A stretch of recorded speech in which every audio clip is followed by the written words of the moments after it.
야, 이 도둑년아. 감히 우리 돈을 친정에 갖다 바쳐? 더러운 년. 식탁을 내리치며 제 뺨을 후려친 시어머니. 안경이 거실 바닥을 굴렀고 입가에선 핏줄기가 흘렀습니다. 그런데요, 옆에서 키득거리는 시누이도 끝까지 고개 돌린 남편도 누구 하나 저를 일으켜 세우지 않더라고요. 일주일 뒤 시어머니의 다급한 전화 30통에 저는 이렇게 답했습니다. 누구신데 무슨 일이죠? 7년 인내 끝에 모든 패를 한 번에 꺼내든 며느리의 통쾌한 반격, 지금 시작합니다. 새벽 6시 알람이 울리기도 전에 저는 눈을 떴습니다. 7년째 같은 시간이었죠. 침대 옆자리에서 곤히 잠든 윤상혁의 숨소리를 한참 바라보다가 저는 천천히 몸을 일으켜 거실로 나갔습니다. 강남 한복판, 시댁과 같은 단지 옆동에 자리한 30평대 아파트. 제 명의로 된 이 집조차 윤상혁은 모르고 있었어요. 휴대폰이 짧게 진동했습니다. 시어머니 오말순의 메시지였죠. 한유진, 오늘도 채린이 카페에 납품할 과일 박스 챙겨서 들렀다 가라. 빠뜨리지 말고. 저는 입꼬리를 살짝 끌어올렸다가 다시 무표정으로 돌아왔습니다. 아침 식사는 또 거르게 생겼네요. 양치를 하고 어제 다려둔 회색 블라우스를 꺼내 입었습니다. 거울 속의 한유진은 7년 전과 비슷한 얼굴로 저를 보고 있었어요. 다만 눈빛만 조금 더 깊어졌을 뿐이죠. 차에 시동을 걸고 옆동시댁 현관 앞에 도착하니 오말순이 슬리퍼 차림으로 문을 빼꼼 열었습니다. 왔으면 들어와서 인사부터 해야지. 차 안에서 뭐하니?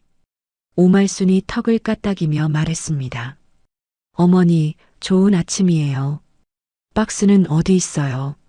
저는 신발을 벗고 거실로 들어서며 물었습니다. 식탁 위에 올려놨다. 오늘 사과는 좀 굵은 거로 골랐냐? 오말순이 팔짱을 끼고 저를 위아래로 훑쳤습니다. 네, 어제 시장에서 제일 좋은 거로 받아왔어요. 우리 채린이가 까다로워서 그런다. 가게 손님들이 얼마나 눈이 높은 줄 아니? 오말순이 식탁 의자에 걸터 앉으며 말했습니다. 알죠. 매번 신경 쓰고 있어요. 저는 박스를 들고 다시 현관으로 향했습니다. 오말순은 인사를 받는 둥 마는 둥 하더니 텔레비전을 켜버렸어요. 7년 전 신혼 때만 해도 저는 그 짧은 인사 한마디에 가슴이 쿵 내려앉곤 했죠. 이제는 아무 감각도 없습니다. 회사 주차장에 차를 대고 저는 1층 편의점에 들렀습니다. 삼각김밥 하나, 커피 한 캔. 계산대 앞에서 동기 마케팅팀 박지연이 저를 발견하고 손을 흔들었어요. 한대리, 또 김밥이야. 오늘 점심도 그걸로 때울 거야. 박지연이 어이없다는 듯 웃었습니다. 응, 입에 맞아서. 저는 가볍게 어깨를 으쓱했어요. 우리 회사 7년차 대리가 점심으로 김밥이라니 누가 보면 신입사원인 줄 알겠다. 박지연이 제 어깨를 툭 쳤습니다. 신입 때 버릇이 안 고쳐지네. 저는 짧게 웃고 자리를 떴습니다.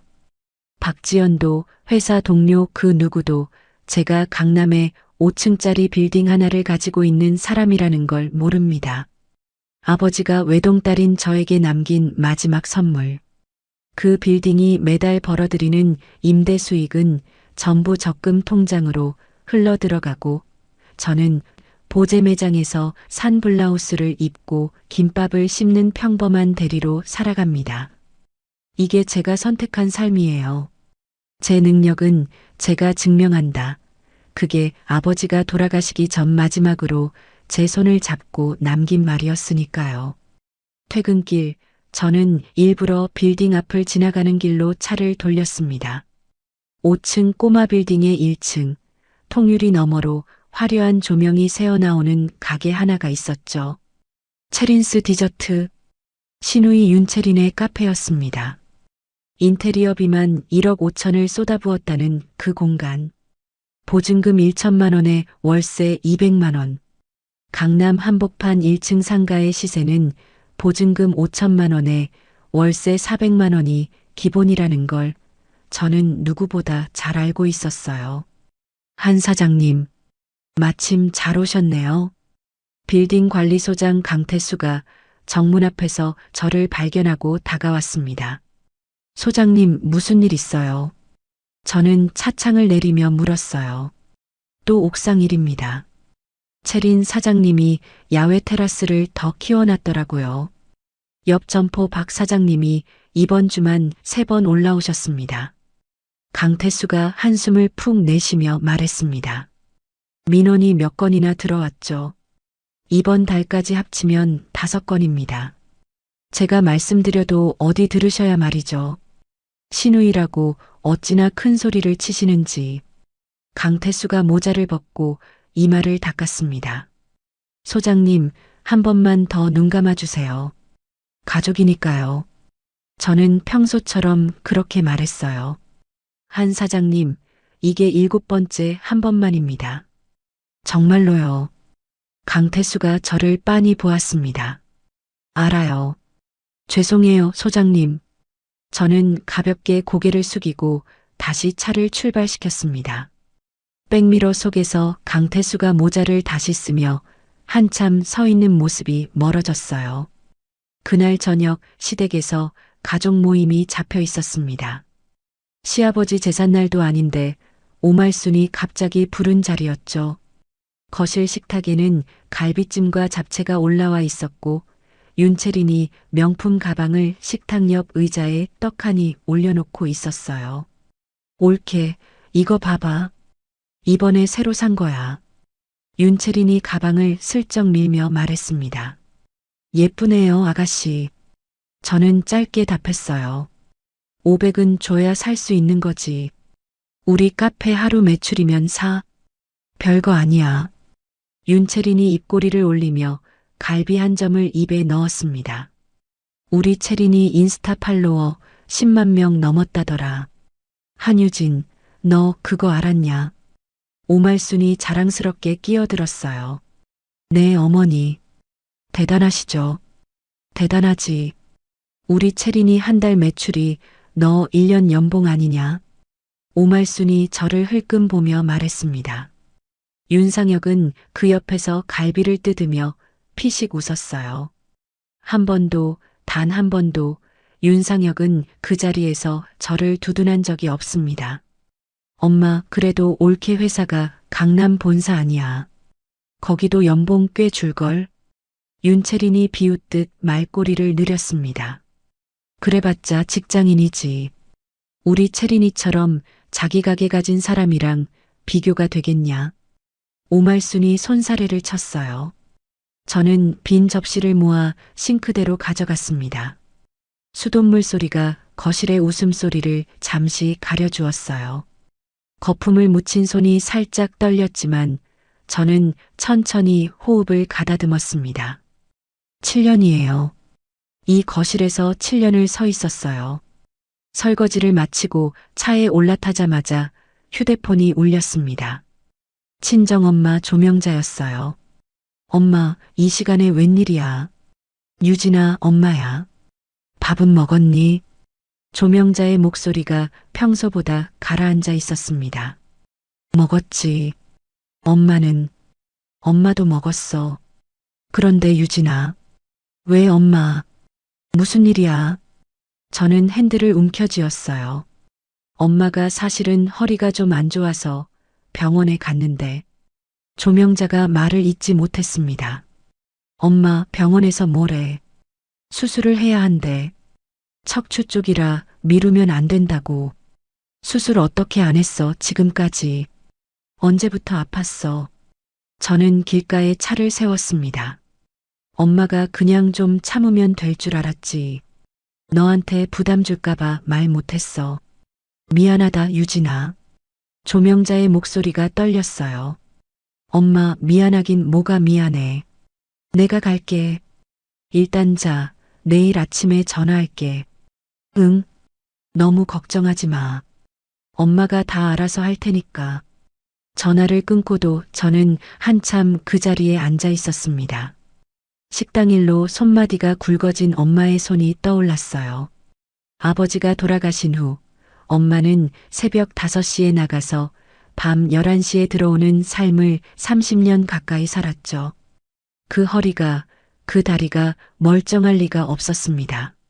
집에 도착해 거실 소파에서 텔레비전을 보고 있는 윤상혁을 지나 저는 안방으로 들어갔어요. 협탁 위에 휴대폰을 올려놓고 비상금 통장 잔액을 확인했습니다. 망설일 이유가 하나도 없었죠. 엄마 계좌로 200만 원을 송금하고 짧은 문자 한 통을 보냈습니다. 엄마, 수술비에 보태.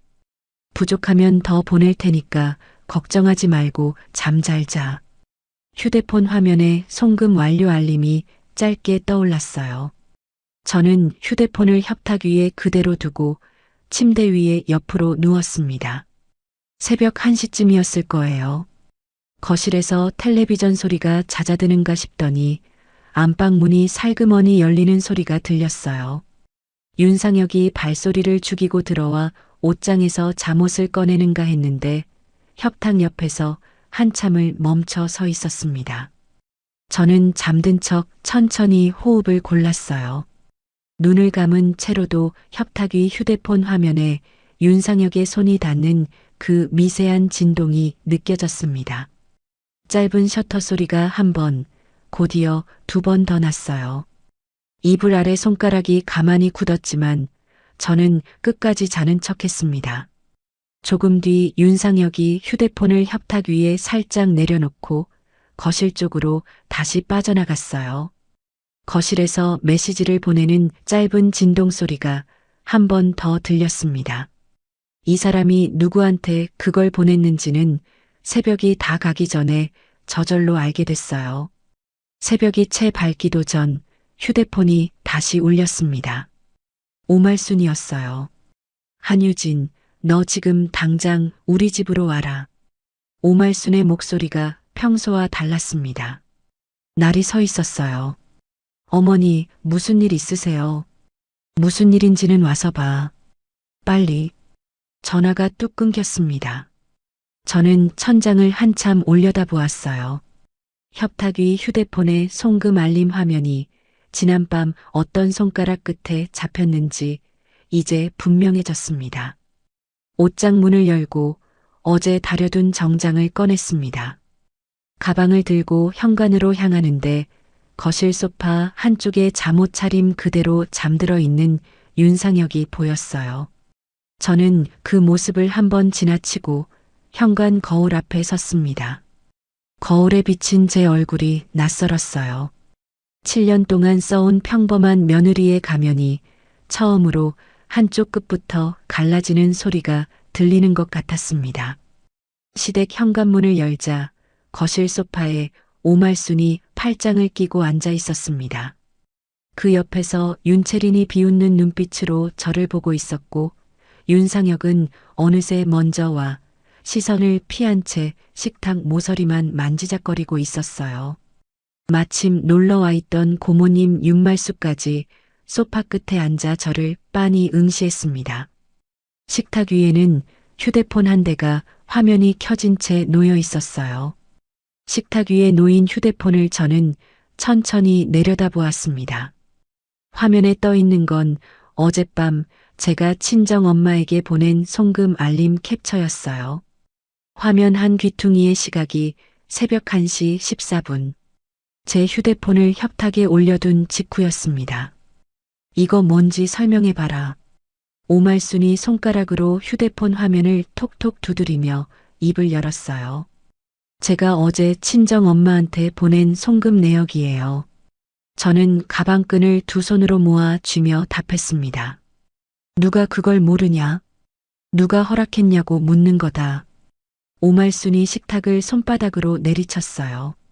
저는 윤상혁을 천천히 돌아보았습니다. 윤상혁은 식탁 모서리만 손톱으로 긁고 있었어요. 여보, 이거 당신이 캡처해서 어머니한테 보낸 거야. 저는 윤상혁을 똑바로 보며 물었습니다. 그게 어머니가 알아야 할 일 같아서. 윤상혁이 모기 소리로 중얼거렸어요.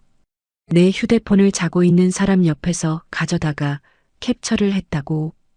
저는 짧게 웃음이 새어나왔습니다. 한유진, 지금 누가 잘했고 누가 잘못했고 따질 자리가 아니다. 이 집 돈을 친정에 갖다 바치는 며느리가 어디 있냐? 오말순이 소파에서 일어나 식탁 앞으로 다가왔어요. 어머니, 제 돈이에요. 제가 모은 비상금이요. 내 돈이 어디 있어? 시집온 며느리한테 무슨 내 돈이 있어. 다 이 집 돈이지.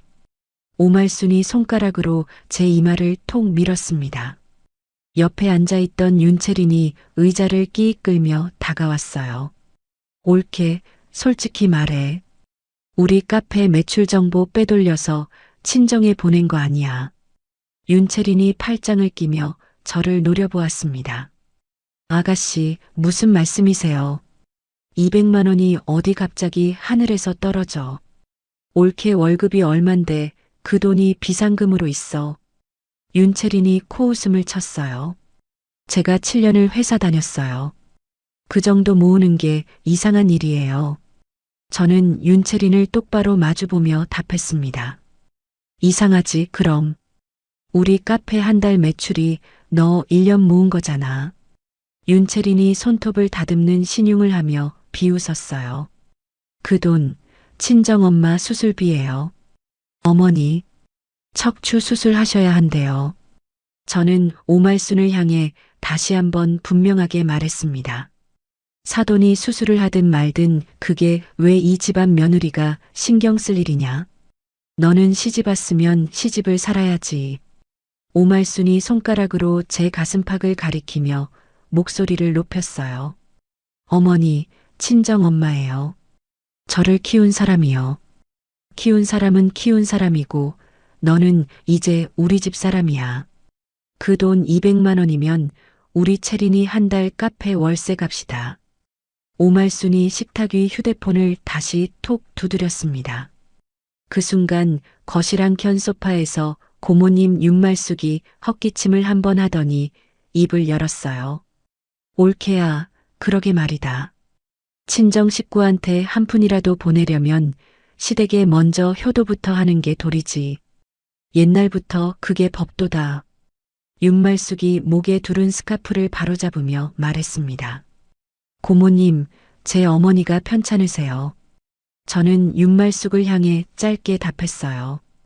편찮으셔도 그렇지.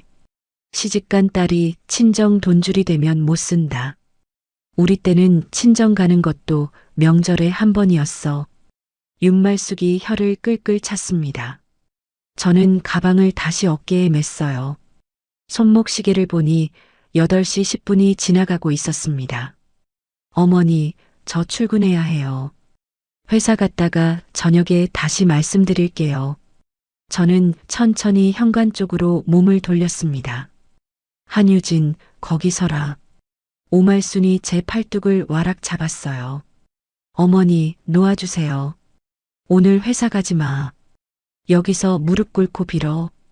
다시는 친정에 한 푼도 안 보내겠다고. 오말순이 가방끈을 끌어당기며 소리쳤습니다. 저는 그 자리에서 천천히 윤상혁을 돌아보았어요. 이번에는 진짜로 마지막이라는 마음으로요. 여보, 한마디만 해줘. 저는 윤상혁의 눈을 정면으로 보았습니다. 윤상혁이 입술을 한번 깨물더니 끝내 시선을 식탁 모서리로 떨어뜨렸어요. 유진아, 엄마 말씀 좀 들어라. 200만 원이면 큰 돈인데 미리 상의도 없이 보내면 어떡해. 윤상혁이 작은 목소리로 중얼거렸습니다. 미리 상의. 저는 그 단어를 입속에서 한번 굴려보았어요. 엄마가 수술해야 한다는데 내가 누구한테 상의를 해야 하는데. 저는 윤상혁을 다시 보며 물었습니다. 그래도 부부 사이에. 윤상혁이 말끝을 흐렸어요. 부부. 저는 짧게 웃었습니다. 웃음 끝이 갈라졌어요. 그 순간이었습니다. 오말순이 잡고 있던 제 팔을 놓더니 손바닥을 크게 휘둘렀어요. 짝! 소리가 거실에 울려 퍼졌습니다. 제 안경이 한쪽으로 튕겨나가 거실 바닥을 굴렀어요. 입술 안쪽이 이에 부딪혀 찢어지면서 입가에 비릿한 맛이 번졌습니다. 저는 한 발 뒤로 휘청였어요. 거실 바닥의 안경이 한 번 더 빙그르 돌더니 멈췄습니다. 엄마, 진짜야. 윤채린이 입을 가리며 키득거렸어요. 옳게 표정 좀 봐. 이참에 정신 좀 차리겠네. 평생 우리 집 호구로 살더니. 윤채린이 의자에 다시 앉으며 다리를 꼬았습니다. 윤말숙은 짐짓 못 본 척 거실 창밖으로 시선을 돌렸어요. 윤상혁은 끝내 고개를 들지 않았습니다. 누구도 단 한 사람도 저를 일으켜 세우러 다가오지 않았어요. 저는 천천히 허리를 숙여 안경을 주었습니다. 한쪽 안경다리가 살짝 휘어 있었어요. 저는 손끝으로 그 다리를 천천히 펴며 입가에 흐른 핏물을 손등으로 닦아냈습니다. 한유진, 이제 알아들었지. 다시는 친정에 돈 보낼 생각하지 마라. 알았냐? 오말순이 손바닥을 옷자락에 슥슥 닦으며 말했어요. 저는 안경을 다시 코에 걸쳤습니다. 시야가 한쪽으로 살짝 기울었지만 거실 안의 풍경은 오히려 더 선명하게 보였어요. 소파에 다리를 꼬고 앉은 윤채린, 손바닥을 닦는 오말순, 창밖만 바라보는 윤말숙, 그리고 식탁 모서리에 손톱 자국을 내고 있는 윤상혁. 7년이라는 시간이 그 짧은 몇 초 동안 머릿속에서 한 장씩 넘어갔습니다. 신혼 첫날 시댁 부엌에서 설거지하던 저, 명절마다 새벽부터 전 부치던 저, 윤채린의 카페 오픈날 새벽 4시까지 박스 나르던 저. 그 모든 장면 속에서 윤상혁은 한 번도 제 옆에 서 있지 않았어요. 저는 가방에서 손수건을 꺼내 입가를 한 번 더 눌렀습니다. 핏자국이 손수건 흰 천에 동그랗게 번졌어요. 그 손수건을 곱게 접어 가방 안주머니에 챙겨 넣었습니다. 증거였으니까요. 어머니, 잘 알겠어요. 저는 천천히 입을 열었습니다. 목소리가 의외로 잔잔하게 나왔어요. 이제야 말이 통하는구나. 진작에 이랬어야지. 오말순이 만족스럽게 고개를 끄덕였습니다. 네. 저 이만 회사 가볼게요. 저는 가방끈을 고쳐 매고 현관으로 향했어요. 가봐. 그리고 저녁에 들어와서 우리 채린이 카페 일도 좀 도와라. 이번 주 발렌타인 시즌이라 바쁘다더라. 오말순이 등 뒤에서 한마디를 더 보탰습니다. 네, 어머니. 저는 짧게 답하고 현관문을 닫았어요. 복도에 나와 엘리베이터 버튼을 누르고 저는 잠시 벽에 기대섰습니다. 입가가 욱신거렸어요. 손끝으로 부어오른 뺨을 가만히 짚어보았습니다. 엘리베이터가 도착하는 동안 저는 휴대폰을 꺼냈어요. 연락처에서 한 사람의 이름을 찾았습니다. 임소희. 대학 동기였고 지금은 강남에서 부동산 전문 변호사 사무실을 운영하는 친구였어요. 저는 짧은 문자 한 줄을 천천히 입력했습니다.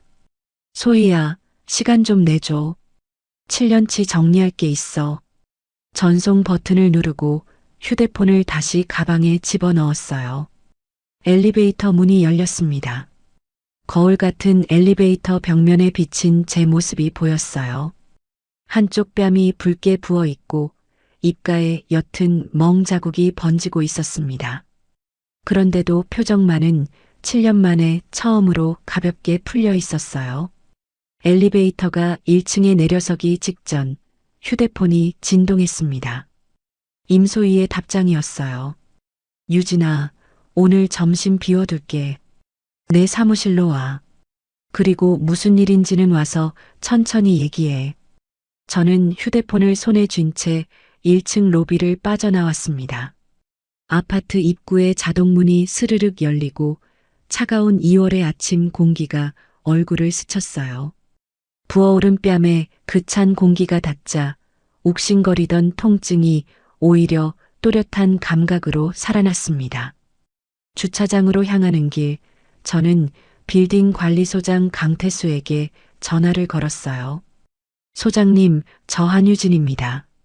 한 사장님, 이른 아침에 웬일이세요? 강태수가 약간 놀란 목소리로 답했습니다.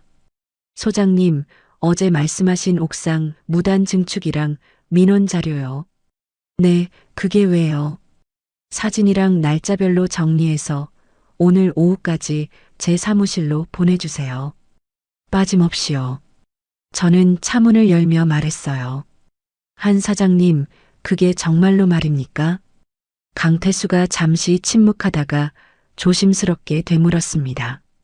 네, 정말이에요. 알겠습니다. 오후까지 정리해서 올리겠습니다. 강태수의 목소리에 작은 떨림이 섞여 있었어요. 저는 운전석에 앉아 시동을 걸었습니다. 백미러로 부어오른 뺨이 한 번 더 보였어요. 저는 룸미러를 살짝 비틀어 그 얼굴을 시야에서 치웠습니다. 핸들을 천천히 돌리며 저는 시댁 아파트 단지를 빠져나왔어요. 오늘 점심 임소희를 만나러 갈 길이 평소보다 한참 짧게 느껴졌습니다. 회사에 도착하자마자 저는 팀장에게 반차 신청서를 올렸습니다. 모니터 화면에 결제 완료 표시가 뜨는 걸 확인하고 저는 가방을 챙겨 다시 사무실을 빠져나왔어요. 부어오른 뺨은 마스크 한 장으로 가렸습니다. 강남역 뒷골목, 임소희의 사무실이 자리한 작은 빌딩 4층. 저는 익숙한 문을 열고 들어갔습니다. 유진아, 여기. 임소희가 자리에서 일어나 저를 안쪽 상담실로 안내했어요. 저는 가방에서 두툼한 파일 하나를 꺼내 테이블 위에 올려놓았습니다. 지난밤 사실은 지난 7년 동안 매달 차곡차곡 정리해 두었던 자료들이었어요. 이게 다 뭐야? 임소희가 파일을 펼치며 눈썹을 살짝 올렸습니다. 7년치야. 빌딩 임대료 차액, 시댁 생활비 입금 내역, 신우이한테 빌려준 돈, 명품 선물가까지. 저는 마스크를 천천히 내렸어요. 유진아, 너 얼굴. 임소희가 안경을 고쳤으며 제 뺨을 빤히 보았습니다. 오늘 아침에 시어머니가. 저는 더 설명하지 않았어요. 임소희가 잠시 입을 꾹 다물고 저를 응시했습니다. 그리고 다시 파일로 시선을 떨어뜨렸어요. 이거 다 증빙 자료 있는 거지. 이체 내역, 카드 영수증, 계좌 사본까지 다 모았어. 7년 동안 이걸 다 정리해뒀다고. 너 진짜. 임소희가 짧게 한숨을 내쉬었습니다. 언젠가 쓸 일이 있을지도 모른다고 생각했어. 저는 컵에 담긴 물을 한 모금 마셨어요. 임소희가 파일을 한 장씩 넘기다가 한 부분에서 손가락을 멈췄습니다. 체린스 디저트 임대차 계약서. 이거 만료 2달 남았네. 임소희가 안경을 만지작거리며 말했어요. 응. 갱신 거절 통지하면 돼. 임대인 마음이야. 거기에 무단 증축이랑 미납 관리비까지 더하면 명도 절차도 깔끔하게 갈 수 있어. 임소희가 펜으로 계약서 한 귀퉁이에 동그라미를 쳤습니다. 명도라는 게 정확히 어떻게 되는 거야? 저는 펜을 따라가며 물었어요. 쉽게 말하면 가계 비율하고 법적으로 요구하는 거지. 보증금에서 미납분 빼고 돌려주면 끝이야. 임소희가 손가락을 깍지 끼며 답했습니다. 2달이면 통지서 보내고 안 비우면 소송 들어가는 거고. 그런데 무단 증축 자료가 받쳐주면 시간 끌기도 어려워. 임소희가 펜으로 책상을 톡톡 두드렸어요. 한 가지 더 알아봐 줄 게 있어, 소희야. 뭔데? 우리 신우이가 카페 2호점 한다고 사업자 대출을 받았다고 들었어. 그 대출에 누가 보증을 섰는지 확인할 방법이 있을까? 저는 임소희의 눈을 똑바로 보며 물었습니다. 임소희가 펜을 내려놓고 잠시 저를 바라보았어요. 등기 조회로 알아볼 수 있어. 시간은 좀 걸려도 하루 안에 답 줄게. 부탁할게. 유진아, 너 지금 작정한 거 맞지? 임소희가 조심스럽게 물었습니다. 오늘 아침 그 거실에서 결심이 끝났어. 저는 짧게 답했어요. 알았어. 일주일이면 충분해. 너 한마디만 해. 시작할까? 임소희가 펜을 다시 쥐었습니다. 오늘부터 시작해. 다만 모든 서류가 동시에 도착하도록 날짜는 내가 정할게. 저는 가방을 챙겨 일어났어요. 그리고 유진아. 임소희가 뒤에서 저를 불렀습니다. 응. 오늘 그 일 진단서 받아둬. 병원에. 임소희가 자기 휴대폰을 만지작거리며 말했어요. 저는 고개를 한번 끄덕이고 사무실을 빠져나왔습니다. 오후 4시 저는 강남의 빌딩 5층 제 사무실로 강태수를 불렀어요. 빌딩 관리소장이라는 직책이었지만 사실 강태수는 아버지가 살아계실 적부터 이 빌딩을 함께 지켜온 사람입니다. 한 사장님, 자료 정리해 왔습니다. 강태수가 두꺼운 봉투 하나를 책상에 내려놓았어요. 앉으세요, 소장님. 저는 강태수에게 차를 한 잔 따라 건넸습니다. 강태수가 봉투에서 사진과 서류를 한 장씩 꺼내 펼쳐놓았어요. 옥상 야외 테라스 무단 증축 사진이 날짜 순으로 나열되어 있었고 옆 점포에서 보내온 민원 접수 기록까지 한 장도 빠짐없이 정리되어 있었습니다. 이게 옥상 증축한 첫 사진입니다. 작년 5월이었죠. 그리고 이게 이번 달 사진입니다. 강태수가 2장을 나란히 놓았어요. 처음에는 작은 차양 하나였던 게 지금은 옥상의 절반을 덮은 큰 구조물로 바뀌어 있었습니다. 민원은요. 여기 총 5건입니다. 인접 점포 박 사장님이 3번, 위층 사무실에서 2번 올리셨습니다. 강태수가 민원 접수 양식을 가지런히 정렬했어요. 미납 관리비는요. 이번 달 포함해서 4개월치 밀려 있습니다. 합치면 380만 원 정도입니다. 저는 그 자료들을 한 장씩 천천히 살펴보았습니다. 소장님, 저는 자료를 모아 봉투에 다시 넣으며 입을 열었어요. 네, 한 사장님. 이번 주 안에 한 번 더 가장 최근 상태로 사진 한 세트만 더 정리해 주세요. 그리고 누구한테도 이 얘기는 하지 마세요. 저는 봉투를 책상 서랍 안에 넣고 잠금 장치를 돌렸습니다. 알겠습니다. 강태수가 짧게 답하고 자리에서 일어났어요. 소장님, 네. 7년 동안 고생 많으셨어요. 저는 강태수의 눈을 마주보며 말했습니다. 강태수가 잠시 멈춰서더니 모자를 살짝 벗어 가슴께로 가져갔어요. 한 사장님, 저는 사장님 아버님께 빚이 많은 사람입니다. 사장님이 시키시는 일이면 뭐든 합니다. 강태수가 그렇게만 말하고 사무실을 나갔습니다. 저는 책상 앞에 한참 앉아 있었어요. 창밖으로 1층 체린스 디저트 카페에 노란 차양이 보였습니다. 유리창 너머로 윤채린이 손님과 환하게 웃고 있는 모습이 잠깐 비쳤어요. 밤 11시가 다 되어 집에 들어가니 윤상혁은 거실 소파에서 텔레비전을 보다 잠들어 있었습니다. 저는 윤상혁의 무릎 위에 떨어져 있는 휴대폰을 조용히 집어들었어요.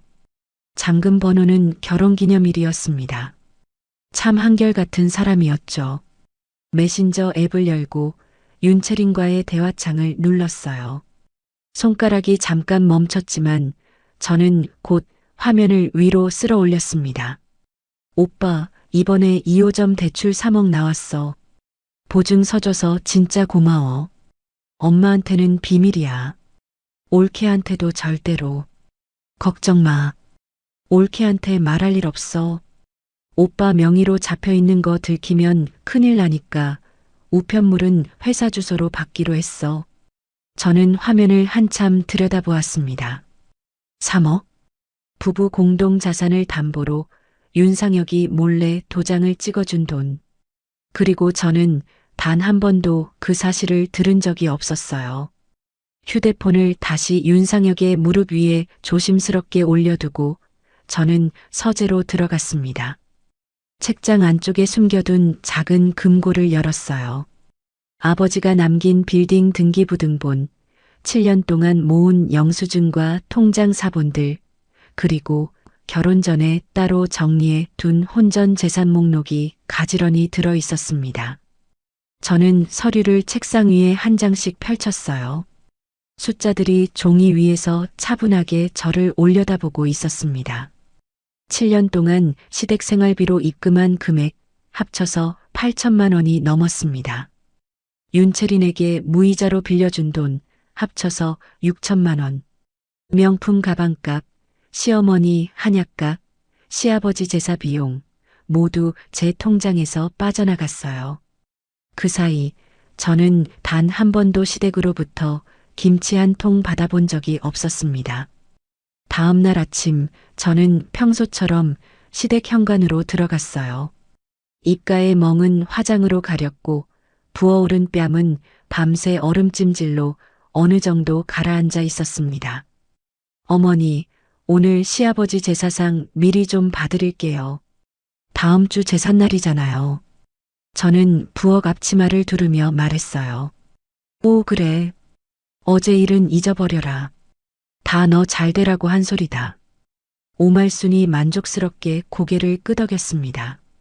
네, 어머니. 제가 어제 너무 흥분했어요. 저는 고개를 살짝 숙였어요. 오말순이 며느리가 결국 자기에게 굴복했다고 굳게 믿는 표정으로 거실 소파에 다시 앉았습니다. 저는 부엌에서 나무를 다듬으며 평소보다 한 번 더 환하게 미소를 지어 보였어요. 점심시간 저는 회사 근처 은행 두 곳을 차례로 들렀습니다. 빌딩 임대 수익이 들어오던 통장, 개인 적금, 주식 계좌까지 저는 모든 자산을 윤상혁이 절대로 들여다볼 수 없는 새 계좌로 옮겼어요. 은행 직원이 서류에 도장을 찍어주며 짧게 물었습니다.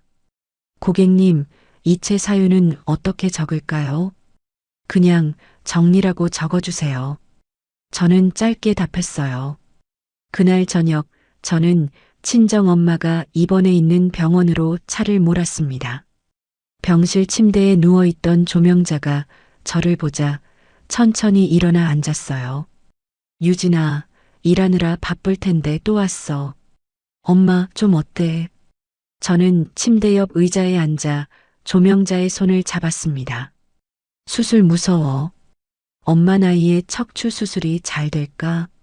조명자가 손등으로 눈가를 살짝 닦았어요. 엄마, 잘 될 거야. 내가 옆에 있을게. 저는 조명자의 손을 좀 더 꼭 쥐었습니다. 조명자가 갑자기 손을 뻗어 제 뺨에 가만히 가져다 댔어요. 유진아, 너 얼굴이 왜 이래? 여기 부었네. 조명자의 손끝이 입가의 멍 자국에 닿았습니다. 저는 잠시 말을 멈췄어요. 엄마, 누가 그랬어? 엄마, 엄마한테 말해. 누구야? 조명자의 목소리가 잔잔하게 떨렸어요. 저는 천천히 7년 동안 한 번도 꺼내지 않았던 이야기를 풀어놓기 시작했습니다. 시댁 현관에서 매일 아침 과일 박스를 들고 나오던 일, 시누이 카페 발렌타인 시즌마다 새벽까지 박스를 접던 일, 그리고 오늘 아침 거실에서 있었던 일까지. 조명자는 한참을 말없이 듣기만 했어요. 이야기가 끝나갈 무렵 조명자가 천천히 입을 열었습니다. 유진아. 응, 엄마. 너의 아버지가 너 지키라고 그 빌딩 남긴 거야. 그게 그 집 효도 자금이 되라고 남긴 게 아니야. 조명자가 제 손을 두 손으로 감쌌어요.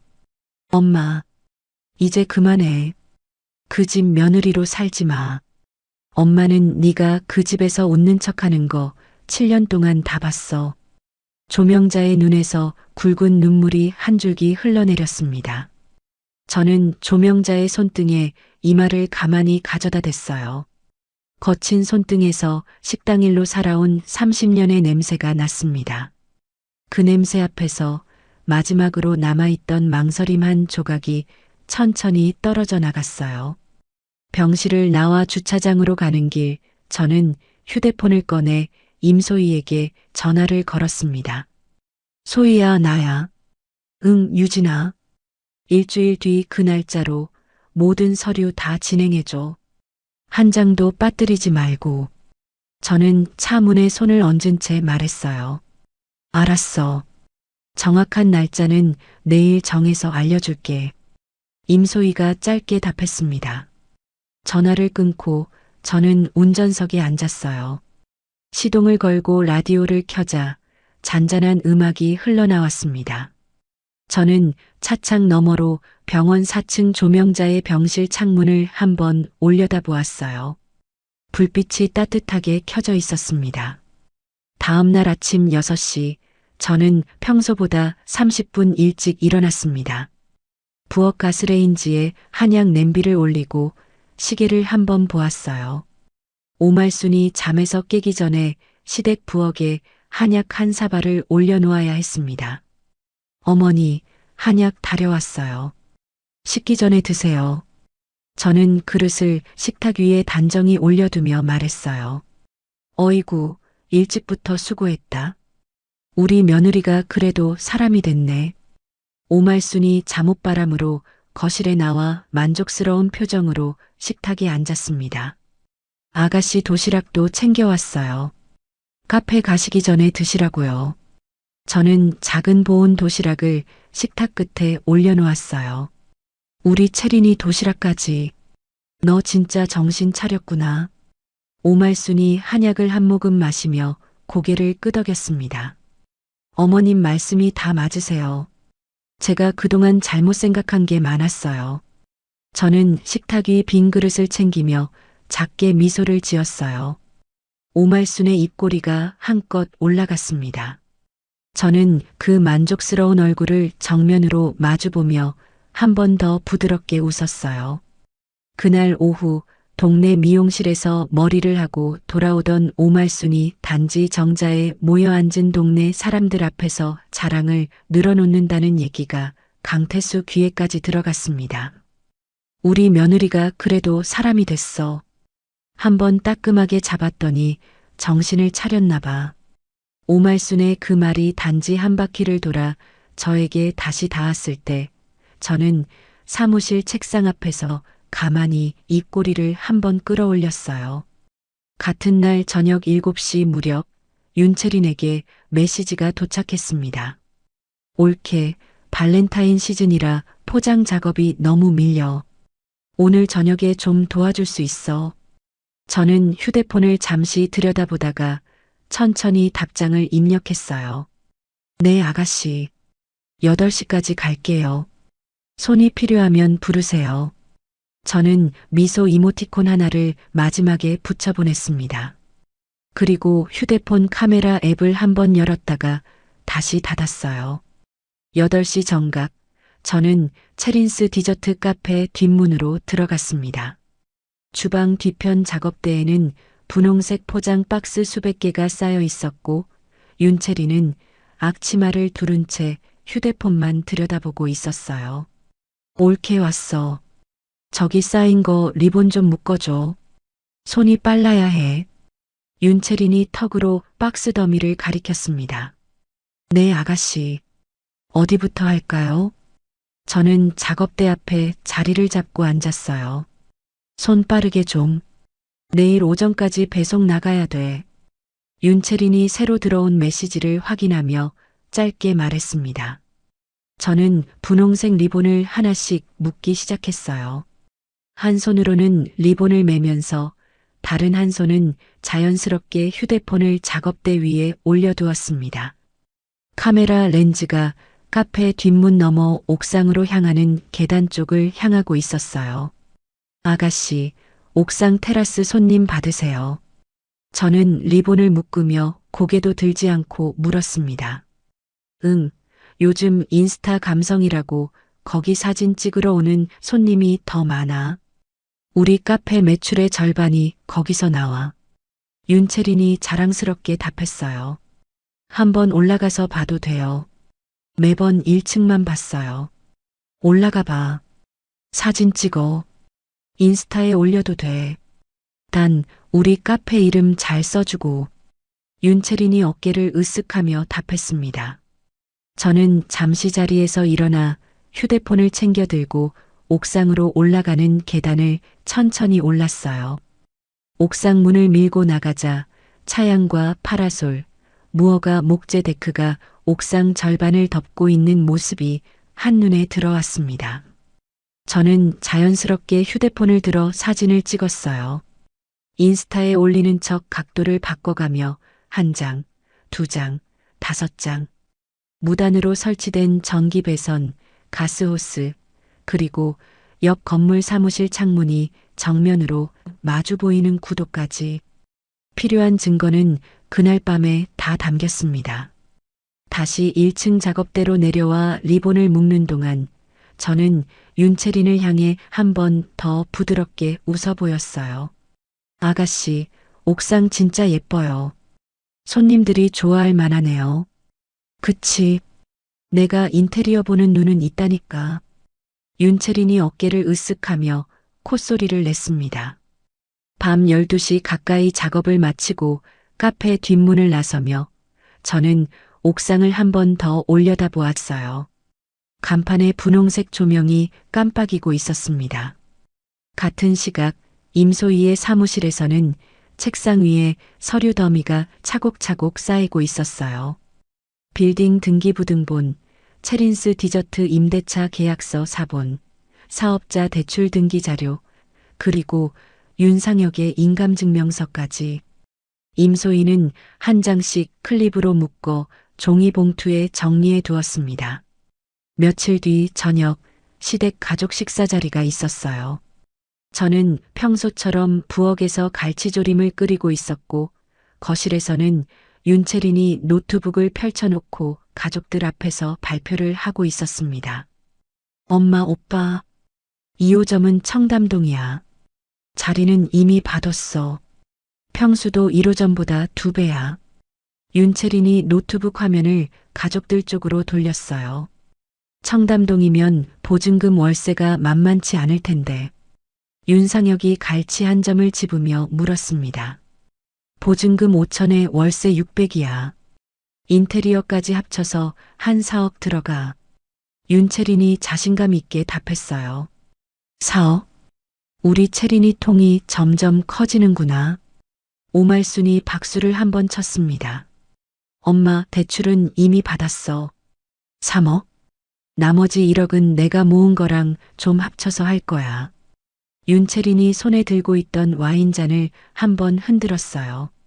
저는 부엌에서 갈치조림 국물을 한 숟갈 떠 맛을 보며 그 숫자들을 머릿속에 차곡차곡 정리했습니다. 3억의 대출, 그 안에 연대보증인, 그리고 윤채린이 입에 올리지 않은 코인 손실까지. 한유진, 너도 와서 좀 들어봐. 우리 채린이 2호점 얘기야. 오말순이 부엌 쪽을 향해 저를 불렀어요. 네, 어머니. 저는 앞치마에 손을 닦고 거실로 나갔습니다. 옳게 2호점 인테리어 할 때 좀 와줘. 1호점 때처럼 박스 좀 옮겨주고. 윤채린이 와인잔을 다시 입가로 가져가며 말했어요. 그럼요, 아가씨. 도울 수 있는 만큼 도울게요. 저는 부드러운 목소리로 답했습니다. 그래, 이참에 우리 며느리한테 한 가지 더 부탁할 게 있다. 오말순이 식탁에 팔꿈치를 올리며 입을 열었어요. 말씀하세요, 어머니. 채린이 2호점 인테리어 비용 한 5천만 원만 보태주면 어떻겠냐? 너도 우리 식구잖니. 오말순이 만족스러운 표정으로 저를 빤히 보았습니다. 저는 잠시 식탁 위 갈치조림 그릇을 내려다보았어요. 국물이 살짝 식어가고 있었습니다. 어머님 말씀이라면 당연히 그래야죠. 저는 천천히 고개를 들어 오말순을 향해 다시 한번 부드럽게 미소 지었어요. 역시 우리 며느리가 사람이 됐다니까. 오말순이 윤채린의 어깨를 툭툭 두드렸습니다. 윤채린이 와인잔을 살짝 들어 저에게 건배하는 신용을 했어요. 옳게 고마워. 내가 나중에 다 갚을게. 갚으실 필요 없어요, 아가씨. 저는 짧게 답했습니다. 이튿날 새벽 5시, 저는 친정엄마가 누워있는 병원 수술실 앞에 도착했어요. 조명자가 침대에 누운 채 수술실로 옮겨지기 직전이었습니다. 엄마, 무서워하지 마. 내가 끝날 때까지 여기 있을게. 저는 조명자의 손을 잡으며 말했어요. 유진아, 너 회사는? 조명자가 마른 입술을 달싹였습니다. 오늘 오전은 외근으로 처리했어. 엄마만 신경 써. 저는 조명자의 손등을 가만히 쓰다듬었어요. 엄마, 미안해. 엄마, 미안하단 말하지 마. 일주일 뒤에는 다 끝나 있을 거야. 그러니까 엄마는 수술만 잘 받고 나와. 저는 조명자의 손을 한 번 더 꼭 쥐었습니다. 수술실 문이 열리고 침대가 안으로 들어갔어요. 저는 복도 의자에 앉아 한참을 그 닫힌 문을 바라보았습니다. 같은 날 오후 2시, 저는 빌딩 1층 카페 앞에 강태수와 나란히 섰어요. 소장님, 다음 주 월요일 아침 9시. 시간 정확히 맞춰주세요. 저는 카페 정문 유리창에 살짝 손을 얹으며 말했습니다. 안내문 부착 위치는 정문 정중앙이 좋겠습니다. 잘 보이게요. 강태수가 손으로 부착 위치를 가리켰어요. 네.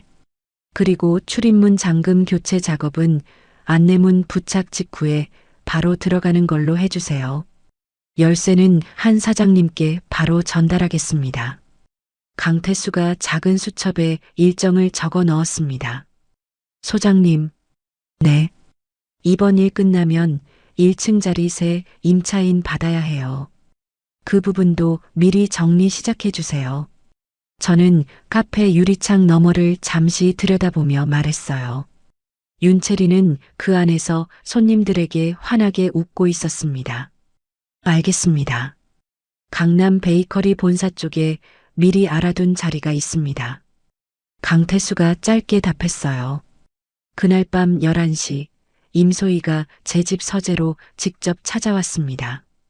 책상 위에 임소희가 가져온 4장의 서류가 가지런히 펼쳐졌어요. 임대차 계약 해지 내용 증명, 명도 소송 예정 통지서, 부부 재산 가압류 신청서, 그리고 이혼 소장 초안. 유진아, 한 장씩 같이 확인하자. 임소희가 안경을 고쳤으며 말했어요. 저는 한 장씩 천천히 읽어 내려갔습니다. 글자 한자, 숫자 하나까지 빠뜨리지 않고요. 임소희가 옆에서 어려운 표현이 나올 때마다 짧게 설명을 덧붙여 주었습니다. 이 4장이 동시에 도착해야 효과가 있어. 발송은 월요일 오전 9시에 맞춰 들어갈게. 임소희가 마지막 서류를 봉투에 넣으며 말했어요. 전부 너한테 맡길게, 소희야. 저는 책상 위에 위임장에 도장을 한번 꾹 찍었습니다. 임소희가 짧게 고개를 끄덕이고 자리에서 일어났어요. 월요일 아침에 보자. 임소희가 서재 문을 닫고 나갔습니다. 다음 날은 일요일이었어요. 저는 평소보다 늦게까지 침대에 누워 있다가 일어나서 화장대 앞에 앉았습니다. 거울 속의 얼굴에는 이제 멍 자국 하나 남아있지 않았어요. 저는 평소 잘 바르지 않던 진한색 립스틱을 꺼내 천천히 입술에 발랐습니다. 옷장에서 까만 정장을 꺼내 옷걸이에 걸어두었어요. 구두는 굽이 높은 검은색으로 골랐습니다. 월요일 새벽 6시, 저는 화장대 앞에서 마지막으로 머리를 단정하게 빗어 넘겼어요. 검은 정장 재킷의 단추를 단단히 잠그고 거울 속 제 얼굴을 한번 마주 보았습니다. 7년 동안 매일 아침 시댁 부엌으로 향하던 그 여자의 얼굴은 거기 없었어요. 저는 휴대폰을 꺼내 강태수에게 짧은 문자 한 줄을 보냈습니다. 소장님, 시작합시다. 전송 버튼을 누른 손가락 끝이 그날따라 조금도 떨리지 않았어요. 월요일 오전 9시 정각 임소희의 사무실 우편 발송대 위에서 등기봉투 4통이 차례로 봉인되었습니다. 임소희가 봉투마다 일련 번호를 확인하고 우체국 직원에게 직접 건넸어요. 같은 시각 빌딩 1층 체린스 디저트 카페 정문에서는 강태수가 사다리에 올라 노란색 안내문 한 장을 유리창 정중앙에 단단히 붙이고 있었습니다. 임대차 계약 해지 안내. 본 점포는 2026년 4월 30일자로 임대차 계약이 종료됨을 알려드립니다. 안내문 아래에는 임대인의 이름과 변호사 임소의 사무실의 전화번호가 또렷하게 적혀 있었어요. 강태수는 안내문을 한 번 더 손바닥으로 꾹꾹 눌러 단단히 붙이고 사다리를 내려와 카메라로 부착 상태를 사진으로 남겼습니다. 같은 시각 저는 빌딩 5층 제 사무실에 앉아 통유리창 너머로 그 광경을 내려다보고 있었어요. 손에 쥔 커피잔에서 옅은 김이 올라왔고 1층 안내문에 사선으로 햇빛이 떨어지고 있었습니다. 7년 동안 누구에게도 보여주지 않았던 이 자리에 저는 그날 처음으로 정장을 입고 앉아 있었어요. 휴대폰이 짧게 진동했습니다. 임소희였어요. 등기 4통 다 발송 완료. 우체국 직원이 직접 받아갔어. 오후 안에 모두 도착할 거야. 저는 짧게 답장을 보냈습니다. 고마워. 강 소장님께도 잘 전달됐어. 같은 시각 옆동 아파트 주차장. 윤상혁이 운전석에 막 앉아 시동을 걸려는 순간 휴대폰 우체국 앱에서 알림이 떴어요. 법원 등기 송달 안내. 부부 재산 가압류 결정문이 도착했습니다. 윤상혁의 손이 시동키 위에서 그대로 굳었습니다. 한참을 그 자리에 앉아있던 윤상혁이 다시 알림을 한 번 더 읽고 2번 더 읽었어요. 그러고는 떨리는 손으로 제 번호를 눌렀습니다. 저는 책상 위 휴대폰 화면에 윤상혁의 이름이 뜨는 걸 가만히 바라보았어요. 1번, 2번, 5번. 저는 휴대폰 옆면의 작은 버튼을 살짝 밀어 자동 착신 전환을 켜두고 다시 커피잔을 들어 한 모금 마셨습니다. 오전 10시쯤 강태수의 무전기에서 다급한 목소리가 들려왔어요. 소장님, 카페 매니저가 사장님한테 연락 넣었답니다. 사장님이 곧 도착하실 것 같습니다. 강태수가 무전기를 입에 가까이 대고 짧게 답했습니다. 알겠다. 1층에서 대기한다. 10분쯤 뒤 헝클어진 머리에 슬리퍼 차림의 윤채린이 카페 앞에 도착했어요. 패딩을 잠옷 위에 그대로 걸친 차림이었습니다. 이게 뭐야? 윤채린이 정문 유리창에 붙은 안내문 앞에서 손으로 입을 막았어요. 사장님, 진정하시고요. 임대인 측에서 정식 절차로 보내신 안내문입니다. 강태수가 차분한 목소리로 말했습니다. 진정하라고. 이게 진정이 되는 일이야. 윤채린이 손바닥으로 유리창을 2번 내리쳤어요. 임대차 계약 해지요. 4월 30일까지 영업하시고 그 전에 미납 관리비와 무단 증축 부분 정리하시면 됩니다. 강태수가 사실만 차분하게 전했습니다. 누가 이런 거 보냈어? 누구야? 윤채린이 강태수의 팔을 잡고 흔들었어요. 임대인이십니다. 임대인이 누군데? 우리 올케야. 한유진이라고. 우리 올케한테 당장 전화해. 윤채린이 휴대폰을 꺼내 떨리는 손가락으로 화면을 두드렸습니다. 저는 사무실 책상 위 휴대폰을 천천히 내려다보았어요. 아가씨라는 이름이 화면에 떴습니다. 저는 응답하지 않고 그대로 자동 착신 전환으로 흘려보냈어요. 윤채린의 다음 전화는 오말순에게로 갔습니다. 엄마, 카페에 와봐. 빨리 와. 윤채린의 목소리가 거의 비명에 가까웠어요. 무슨 일이야, 체리나. 가게에 불이라도 났냐? 오말순이 잠긴 목소리로 되물었습니다. 불났으면 차라리 낫지. 빨리 와. 우리 가게 쫓겨나게 생겼어. 윤채린이 그렇게만 외치고 전화를 끊었어요. 20분 뒤 오말순이 슬리퍼에 외투 하나 걸친 차림으로 카페 앞에 도착했습니다. 안내문을 2번, 3번 읽고도 오말순은 도저히 믿을 수 없다는 표정이었어요. 이게 무슨 헛소리야. 우리 며느리가 임대인이라고. 오말순이 강태수를 향해 손가락을 휘저으며 말했습니다. 네, 어머님. 이 빌딩 한유진 사장님 명의입니다. 7년째 그렇습니다. 강태수가 모자를 한번 고쳤으며 답했어요. 7년. 오말순의 입가가 가늘게 떨렸습니다. 이 자리에 체린스 디저트 들어오실 때부터 모든 계약이 한유진 사장님 명의로 진행됐습니다. 강태수가 한 글자 한 글자 또렷하게 말했어요. 오말순이 안내문 앞에 벤치에 그대로 주저앉았습니다. 한쪽 손으로 가슴을 누르고 다른 한 손으로 자기 무릎을 짚었어요. 체리나, 너 알고 있었니? 너 알고 있었어.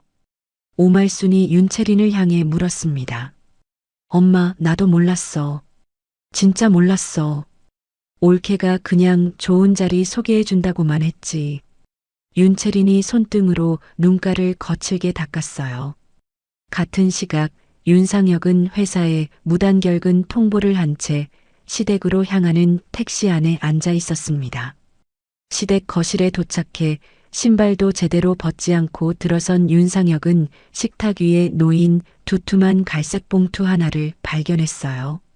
봉투 겉면에는 제 글씨로 단정하게 윤상혁이라는 세 글자가 적혀 있었습니다. 윤상혁이 떨리는 손으로 봉투를 열었어요. 안에는 3가지가 들어 있었습니다. 7년간 제가 시댁에 입금한 돈의 내역을 정리한 표 1장, 윤상혁이 여동생 대출에 연대보증을, 서준 사실을 정리한 등기 사본 1장, 그리고 이혼 소장 사본 1부. 윤상혁의 다리가 식탁 옆에서 그대로 풀렸어요. 바닥에 주저앉은 윤상혁이 봉투 안의 종이를 1장씩 다시 들여다보다가 다시 한번 제 번호를 눌렀습니다. 이번에는 제가 직접 받지 않고 휴대폰을 그대로 책상 위에 엎어두었어요. 오전 11시 카페 앞 벤치에 앉아있던 오말순이 떨리는 손으로 자기 휴대폰을 꺼냈습니다. 한유진 받아. 오말순이 그렇게 중얼거리며 통화 버튼을 눌렀어요. 신호음이 가다가 끊겼습니다. 오말순이 다시 걸었어요. 다시 신호음, 다시 끊김. 오말순은 1분에 한 번씩 같은 번호를 눌렀습니다. 3통, 5통, 10통. 중간에 윤채린이 자기 휴대폰으로 한번 끼어들어 같은 번호를 시도했지만 결과는 같았어요. 20분쯤 지났을 때 한 통이 임소희의 사무실로 자동 착신 전환되었습니다. 임소희가 차분한 목소리로 전화를 받았어요. 네, 임소의 변호사 사무실입니다. 한유진 좀 받고. 우리 며느리. 오말순의 목소리가 떨리고 있었습니다. 한유진 사장님과 관련된 모든 연락은 저희 사무실을 통해 서면으로만 받겠습니다. 구두 응대는 어렵습니다. 임소희가 짧고 분명하게 답했어요. 뭐? 변호사. 변호사라니. 사돈 사이의 변호사가 웬 말이야. 사돈관계와는 별개로 임대차 사안과 가사 사안 모두 정식 절차로 진행 중입니다. 직접 연락은 자제 부탁드립니다. 임소희가 그렇게만 말하고 통화를 마쳤습니다. 오말순은 끊긴 휴대폰 화면을 한참 들여다보다가 다시 제 번호를 눌렀어요. 11통, 15통, 20통. 부재중 통화 기록이 제 휴대폰 화면에 차곡차곡 쌓여갔습니다. 같은 시각 병원, 친정엄마 조명자는 일반 병실로 옮겨진 직후 막 정신을 차렸어요. 간호사가 곁에서 휴대폰을 건네주자 조명자가 떨리는 손으로 화면을 들여다보았습니다. 화면에는 제가 1시간 전쯤 보내둔 짧은 문자 한 줄이 떠 있었어요. 엄마, 이제 다 끝났어. 곧 보러 갈게. 조명자가 그 문자를 2번 읽고 3번 읽었습니다.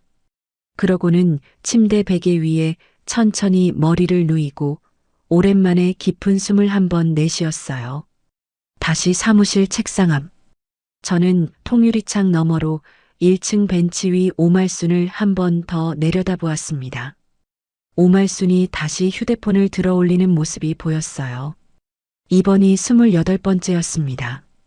29번째, 30번째, 31번째 진동이 책상 위 휴대폰을 미세하게 흔들었을 때 저는 천천히 손을 뻗어 휴대폰을 집어들었어요. 화면 위로 부재중 통화 30이라는 숫자가 떠 있었습니다. 그 숫자 아래에 떠오른 발신자 이름은 한참 전에 시어머니에서 모르는 번호로 바꿔두었던 그대로였어요. 저는 통화 버튼을 천천히 눌렀습니다. 전화기를 귀에 가져다 대는 손끝에서 7년이 가만히 빠져나갔어요. 여보세요. 저편에서 오말순의 다급한 목소리가 흘러나왔습니다. 한유진, 너 어떻게 이럴 수가 있어? 어떻게 시어미한테? 저는 잠시 그 목소리를 그대로 들었어요. 한 글자 한 글자가 휴대폰 너머에서 쏟아져 나오는 동안 저는 사무실 창문 너머로 봄볕이 1층 카페 안내문 위에 천천히 번지는 모습을 가만히 바라보았습니다. 오말순의 말이 잠시 끊긴 자리에 저는 7년 만에 처음으로 차가운 목소리로 첫마디를 던졌어요. 누구신데 무슨 일이죠? 전화기 너머에서 짧은 침묵이 흘렀습니다. 오말순이 잠시 숨을 멈췄다가 곧 목소리를 한 번 더 끌어올렸어요. 한유진, 너 지금 뭐라고 했어? 누구냐고. 네. 누구신지 여쭤본 거예요. 저는 책상 끝에 휴대폰을 받쳐들고 차분하게 답했습니다. 내가 누구긴 누구야. 내 시험이다. 이 집 시험이라고. 오말순의 목소리가 떨리고 있었어요. 저는 이제 그 집과 어떤 호칭으로도 엮일 사람이 아니에요. 송달받으신 서류를 차분히 한 번 더 읽어보시면 아실 거예요. 저는 천천히 또박또박 말했습니다. 한유진, 7년이야. 7년을 한 식구로 살았다. 한 식구로. 오말순이 처음으로 식구라는 단어를 입에 올렸어요. 7년 동안 한 번도 안 쓰시던 단어를 오늘 처음 쓰시네요. 어머님. 저는 짧게 답했습니다. 전화기 너머에서 오말순의 호흡이 거칠어졌어요. 오늘 아침 정문에 붙은 안내문 보셨죠? 그 종이에 적힌 절차대로 진행될 거예요. 더 하실 말씀 있으시면 제 변호사 사무실로 연락 주세요. 저는 통화를 끊을 준비를 했습니다. 그 순간 전화기 너머에서 다른 목소리가 끼어들었어요. 오말순의 손에서 휴대폰을 빼앗아든 윤채린이었습니다. 옳게. 야, 한유진. 윤채린이 거칠게 숨을 몰아쉬며 외쳤어요. 네, 아가씨. 저는 그대로 통화를 이어갔습니다. 옳게, 이거 농담이지. 농담 아니면 진짜 큰일 나. 우리 카페 인테리어비만 1억 5천이야. 1억 5천. 윤채린의 목소리가 갈라졌어요. 아가씨, 그 1억 5천은 누구 돈으로 만든 매출 위에 올린 인테리어죠. 저는 책상이 빌딩 5층 창문 너머로 1층 벤치를 다시 한번 내려다보았습니다. 윤채린이 한 손으로 머리카락을 움켜쥔 채 서 있었어요. 무슨 소리야? 다 내가 번 돈이야. 내 가게야. 보증금 1천만 원에 월세 200만 원. 그 자리가 시세대로면 보증금 5천에 월세 400이에요. 7년 동안 차액만 1억 7천만 원이에요, 아가씨. 저는 사무실 책상 위에 펼쳐둔 표 한 장을 손가락으로 짚었습니다. 1억 7천 위에서 1억 5천짜리 인테리어를 올리신 거예요. 한 푼도 빼지 않고 제 호의 위에서 굴러간 가게예요. 저는 차분하게 그렇게 말했어요. 옳게, 잠깐만 만나서 얘기하자. 응. 윤채린의 목소리가 한순간에 누그러졌습니다. 아가씨, 모든 대화는 변호사 사무실 통해서요. 저는 짧게 답하고 통화 종료 버튼을 천천히 눌렀어요. 휴대폰을 책상 위에 엎어놓고 저는 식어가는 커피잔을 다시 손에 쥐었습니다. 같은 시각 시댁 거실. 바닥에 주저앉아 있던 윤상혁이 떨리는 손으로 봉투 안종이들을 다시 한번 펼쳤습니다. 이혼 소장 사본 위로 자기 명의가 연대보증인 칸에 또렷이 박힌 등기 사본이 겹쳐 있었어요. 윤상혁이 휴대폰을 들어 제 번호를 다시 눌렀습니다. 이번에는 제가 직접 받았어요. 여보. 윤상혁의 목소리가 갈라져 있었습니다. 저는 한참 동안 아무 말도 하지 않았어요. 유진아, 한 번만, 딱 한 번만 만나서 얘기하자. 윤상혁이 모기 소리로 말했습니다. 당신이 내 뺨이 맞는 걸 지켜본 그날 아침, 우리 사이에 할 얘기는 다 끝났어. 저는 천천히 답했어요. 유진아, 그날은 내가. 그날 거실에서 당신 한 번도 고개를 들지 않았어. 마지막까지 어머니 눈치만 봤어. 저는 짧게 끊어 말했습니다. 미안해. 진짜 미안해. 내가 잘못했어. 윤상혁의 목소리에 울음이 섞이기 시작했어요. 여동생 대출에 우리 부부 공동 자산 담보 잡아주고 나한테 한마디도 안 했지.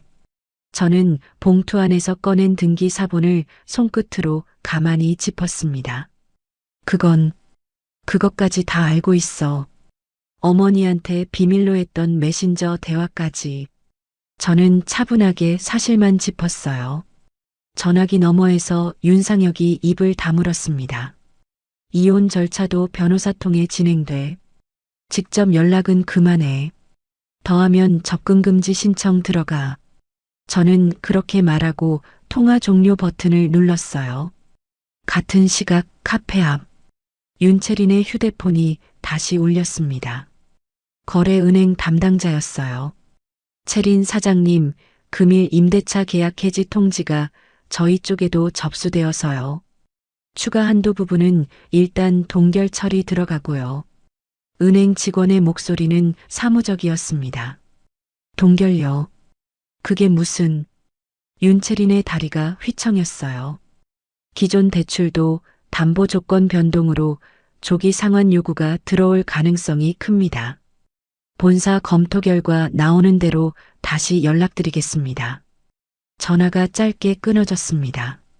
윤채린이 휴대폰을 손에 쥔 채 그 자리에 그대로 무너졌어요. 어머니 오말순 앞에 무릎이 닿았습니다. 엄마. 윤채린이 떨리는 목소리로 입을 열었어요. 왜 그래, 채린아. 오말순이 딸의 어깨를 잡았습니다. 엄마, 사실은 말이야. 말해. 빨리 말해. 오말순이 윤채린의 어깨를 흔들었어요. 이번에 2호점 한다고 받은 대출이 3억이야. 거기에 오빠가 연대보증을 섰어. 부부 공동 자산을 담보로. 윤채린의 목소리가 작아졌습니다. 3억? 오빠가 연대보증을, 부부 공동 자산을. 오말순이 같은 말을 3번 따라 했어요. 엄마. 그리고 작년에 코인 투자로 1억 좀 넘게 날렸어. 그게 아직 정리가 안 됐어. 윤채린이 두 손으로 얼굴을 가렸습니다. 코인. 우리 채린이가 코인. 오말순이 손바닥으로 자기 입을 막았어요. 엄마, 미안해. 미안해. 윤채린이 어깨를 들썩였습니다. 오말순이 벤치 등받이를 짚으며 한쪽으로 휘청였어요.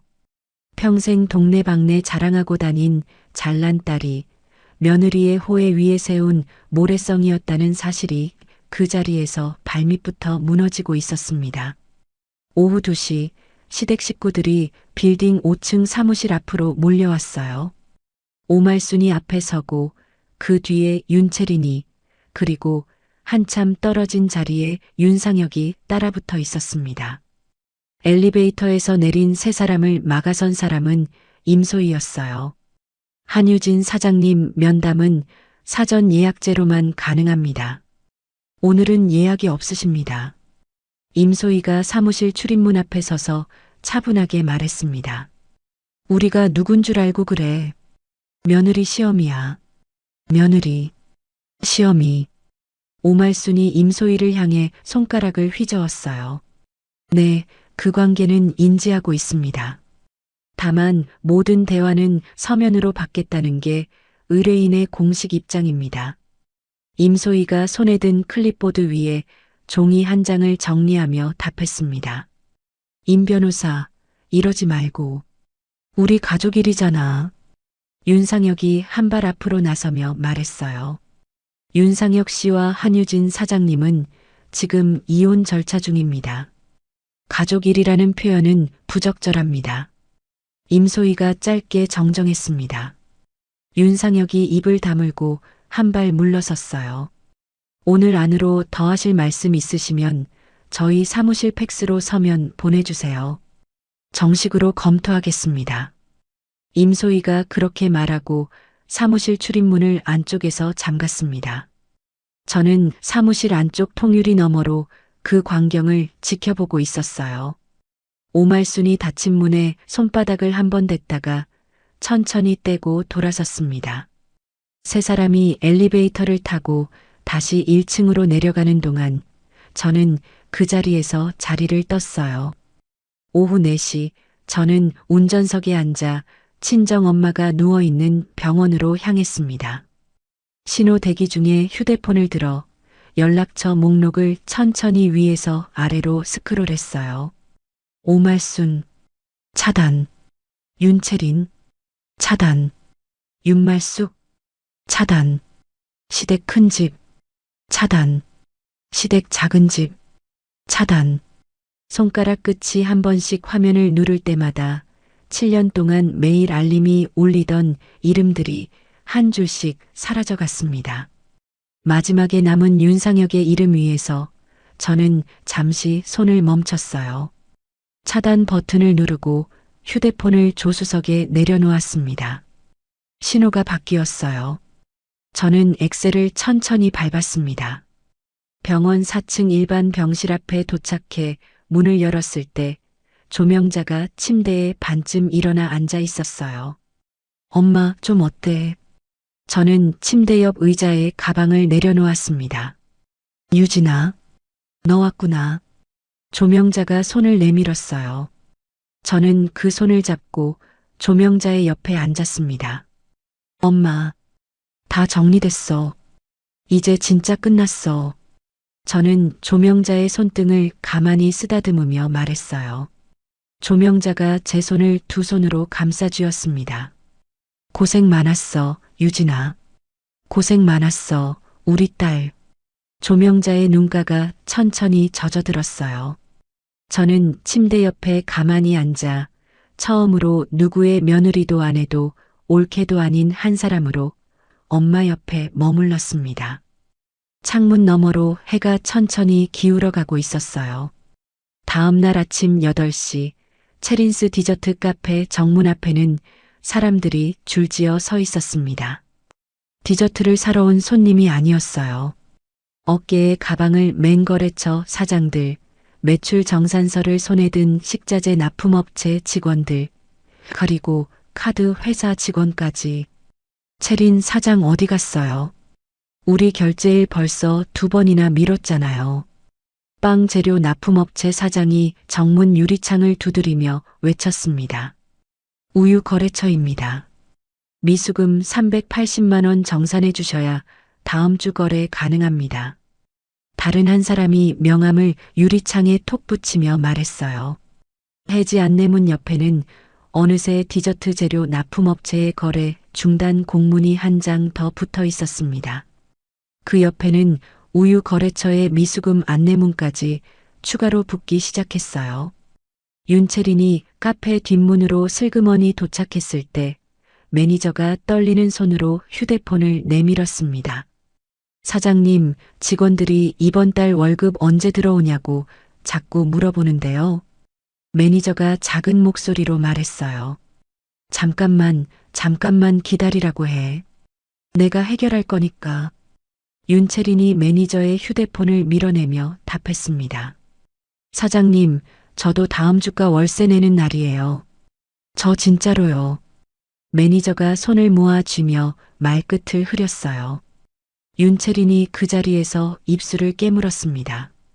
주방 안다른 직원 4명이 카페 뒷문 쪽에서 윤채린의 얼굴을 빤히 보고 있었어요. 같은 시각 윤상혁의 회사. 인사팀 부장이 윤상혁을 부장실로 호출했습니다. 윤 과장, 어제 회사 신용 조회 정기 점검 들어갔는데 부부 재산 가압류 건이 떴어. 부장이 책상 위 서류를 손가락으로 두드렸어요. 그게 부장님, 그건 가정사 문제라서. 윤상혁이 의자 끝에 엉덩이를 걸친 채 답했습니다. 가정사라도 회사 신용에는 영향이 있어. 다음 달 팀장 승진 명단, 우리 윤 과장 이름 빠지는 걸로 정리됐다. 부장이 안경을 벗어 책상에 내려놓았어요. 부장님, 그리고 다음 주부터 들어가는 신규 프로젝트, 윤 과장은 일단 빠지는 걸로. 회사 입장도 생각해줘. 부장이 짧게 그렇게만 말하고 서류를 다시 서랍에 넣었습니다. 윤상혁이 부장실을 나와 자기 자리로 돌아오는 동안 같은 팀 동료들의 시선이 따라붙었어요. 누구도 윤상혁에게 말을 걸지 않았습니다. 같은 시각 시댁 동네 미용실.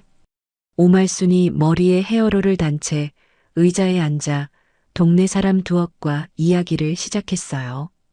우리 며느리가 갑자기 변해버렸다니까. 그렇게 착하던 애가 친정엄마 수술비 한번 보내더니 사람이 완전히 달라졌어. 오말순이 거울 속 자신을 보며 말했습니다.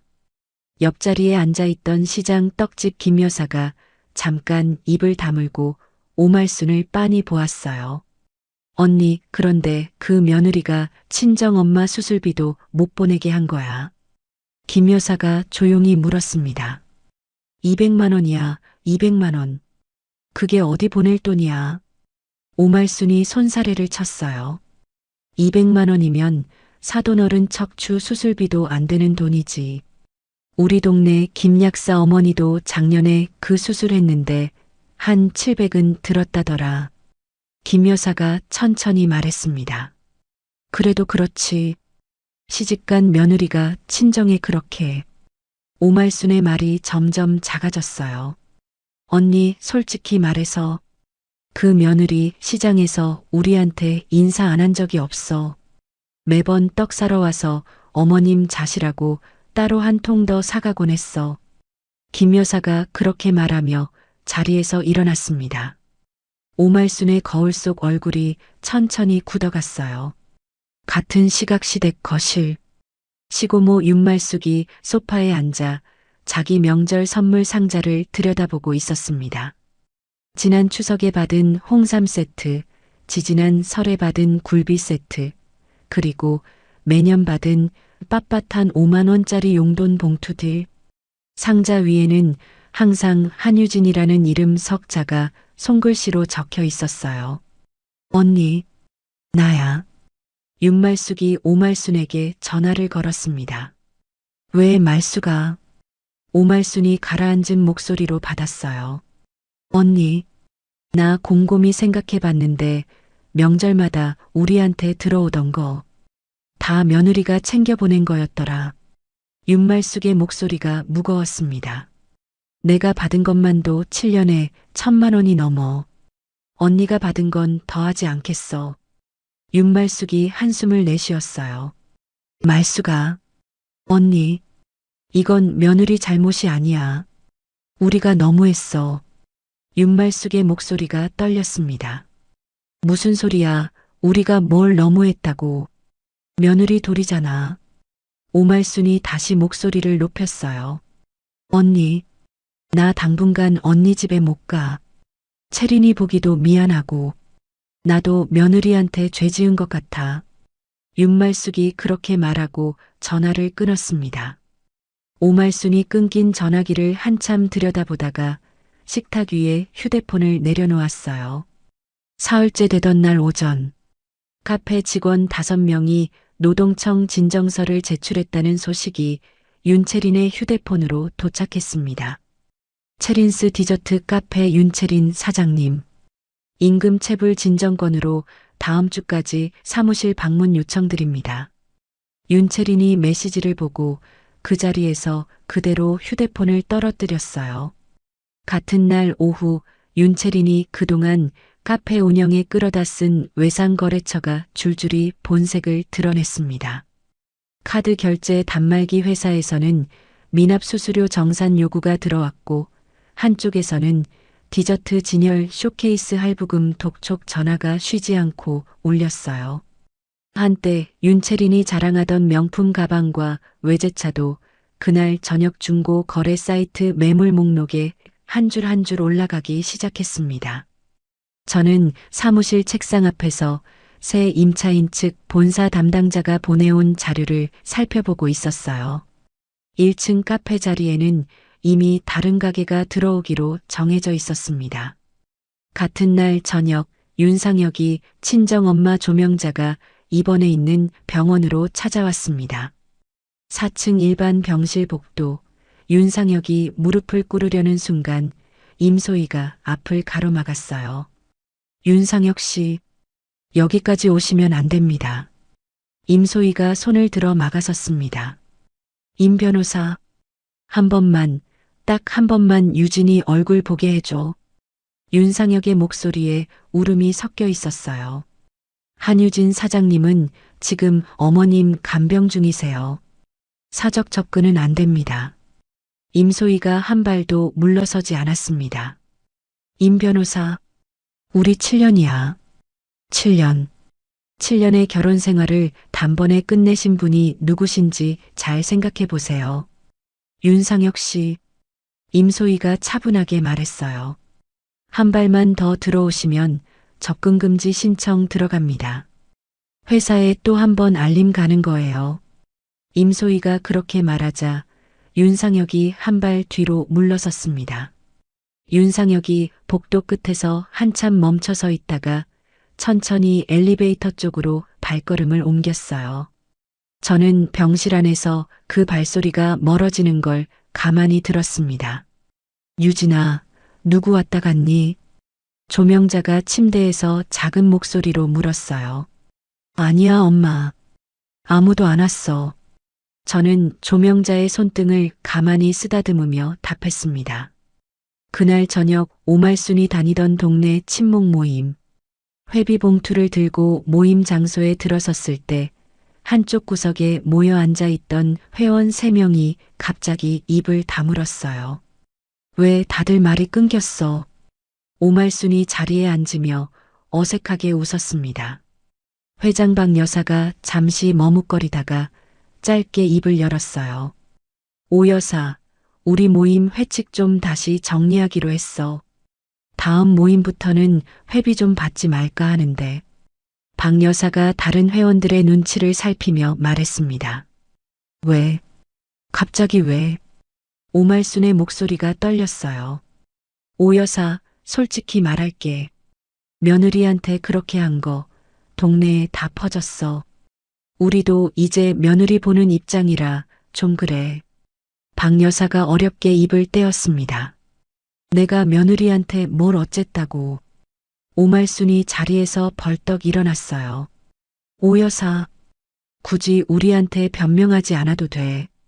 자기 며느리한테 가서 말해. 박 여사가 짧게 그렇게만 답하고 다시 다른 회원과 대화를 이어갔습니다. 오말순이 회비 봉투를 손에 쥔 채 그 자리를 빠져나왔어요. 평생 동네에서 쌓아온 평판이 며칠 사이에 발밑부터 무너지고 있었습니다. 닷새째 되던 날 아침, 체린스 디저트 카페에 정식 폐업 신고가 접수됐어요. 오전 10시에 철거업체 트럭 한 대가 카페 앞에 도착했습니다. 1억 5천을 들였던 분홍색 벽지와 대리석 카운터, 옥상의 무허가 테라스까지 한나절 사이에 잔해로 변해갔어요. 저는 빌딩 5층 사무실 통유리 너머로 그 광경을 한 번만 길게 내려다보았습니다.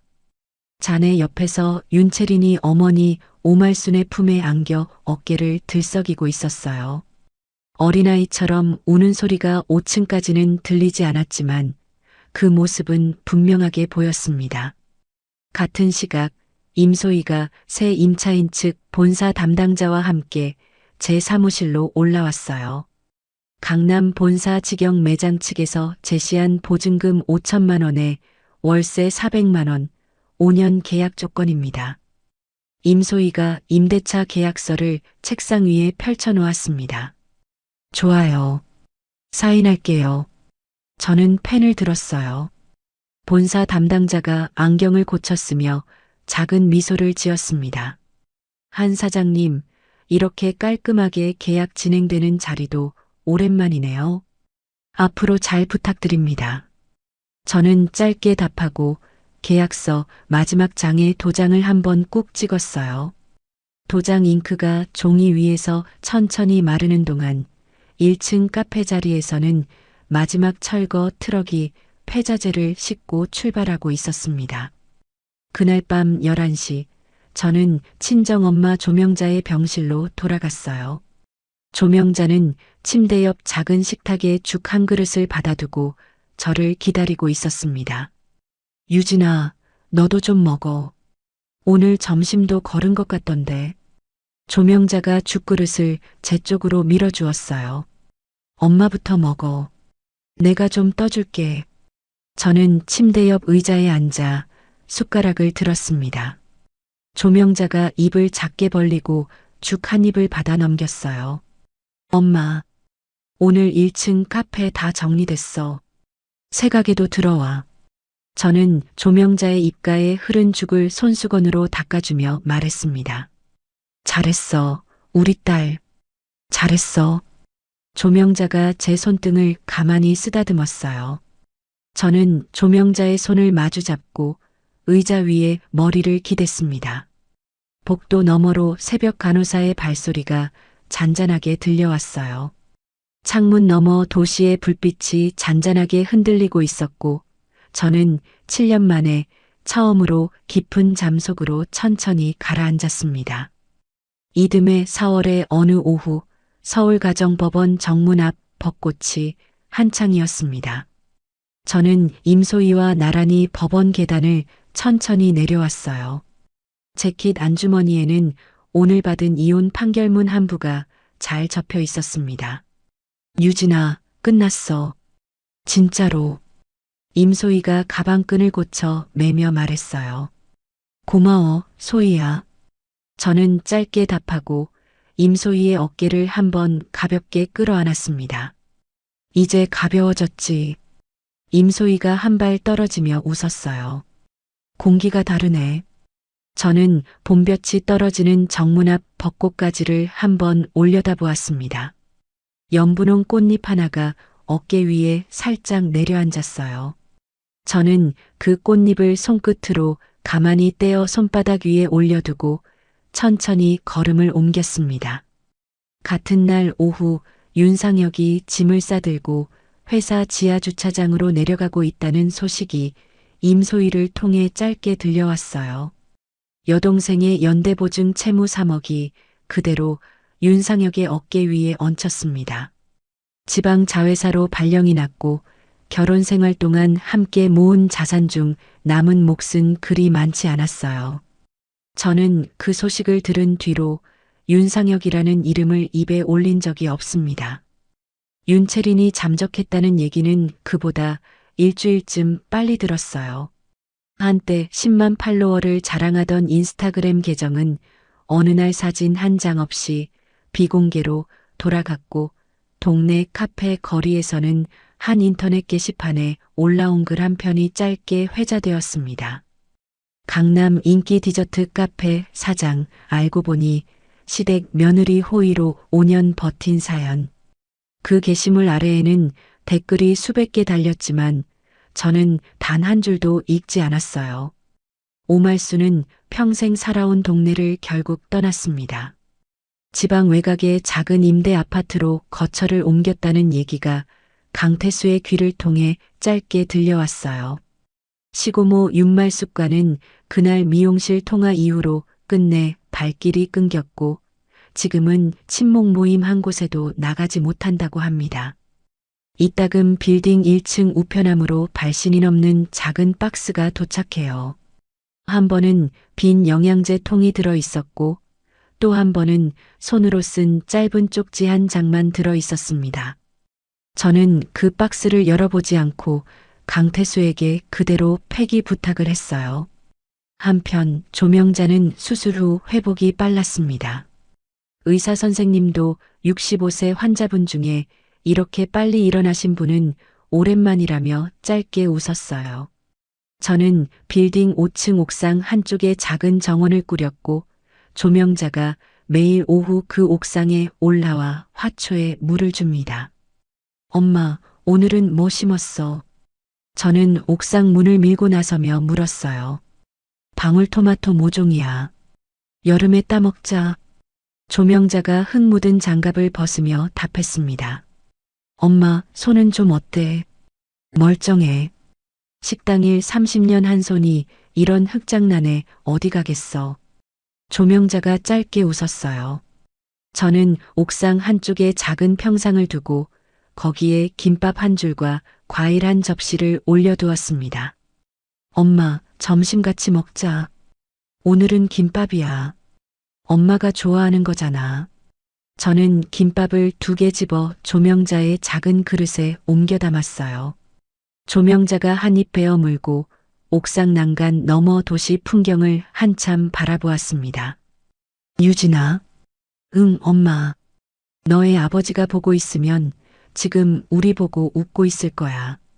조명자가 그렇게만 말하고 김밥을 한 입 더 베어 물었어요. 빌딩 1층의 새 매장은 강남 베이커리 본사의 직영점이었습니다. 오픈 첫 달부터 동네에서 가장 줄이 긴 가게가 되었고 매일 아침 8시면 출근 직장인들이 빵을 사러 줄을 섰어요. 정당한 임대료 400만 원과 보증금 5천만 원이 통장에 정확히 입금되기 시작했고 저는 처음으로 그 통장 내역을 들여다보며 작은 미소를 지었습니다. 7년 동안 단 한 번도 본 적 없는 숫자였어요. 호의가 아닌 계약으로 들어오는 정당한 수익.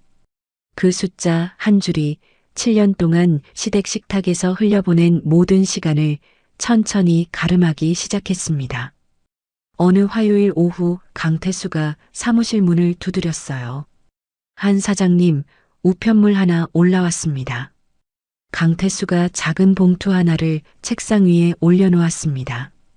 봉투 겉면에 발신인 이름이 적혀 있었어요. 윤채린, 열어볼까요? 강태수가 조심스럽게 물었습니다. 저는 잠시 봉투를 내려다보았어요. 그러고는 천천히 봉투 위에 손바닥을 한번 얹었다가 다시 강태수 쪽으로 밀었습니다. 소장님, 그대로 반송해 주세요. 발신인 주소가 있으면 거기로요. 알겠습니다.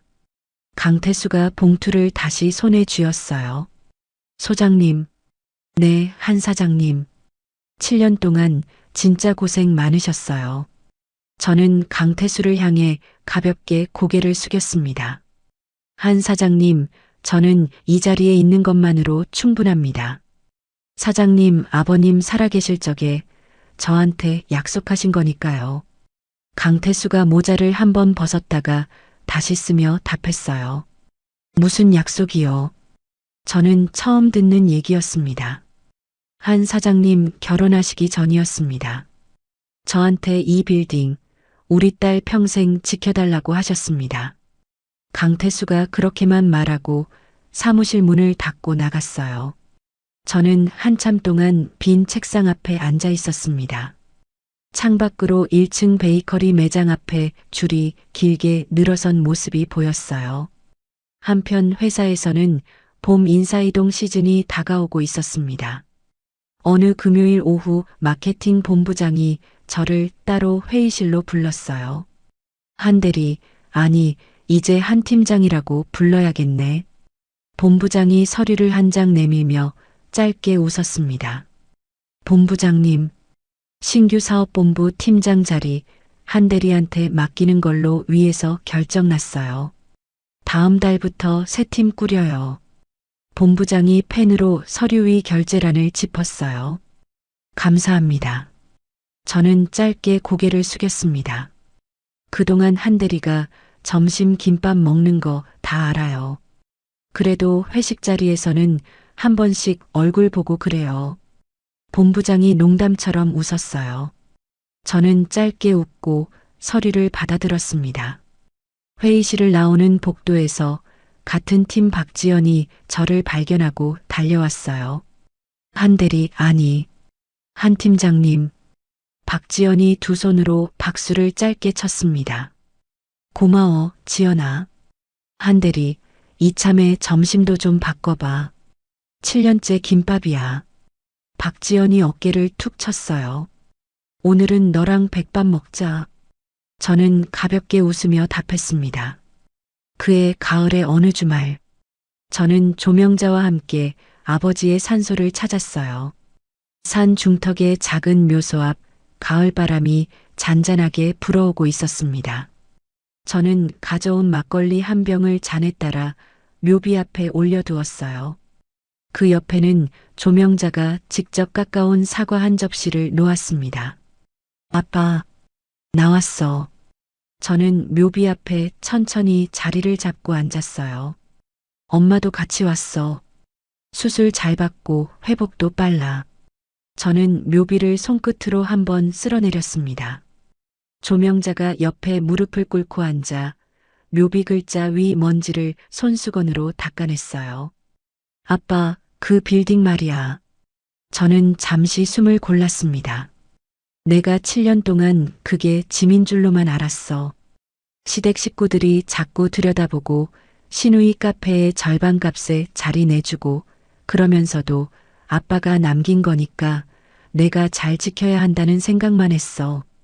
저는 묘비 위 사과를 손가락으로 가만히 돌려놓았어요. 그런데 아빠, 이제는 알겠어. 그게 짐이 아니라 마지막 방패였더라. 저는 조명자의 손을 한번 잡았다가 다시 묘비를 보았습니다. 엄마가 그러더라. 그 빌딩이 그 집 효도 자금이 되라고 남긴 게 아니라고. 나 지키라고 남긴 거라고. 저는 작은 목소리로 말했어요.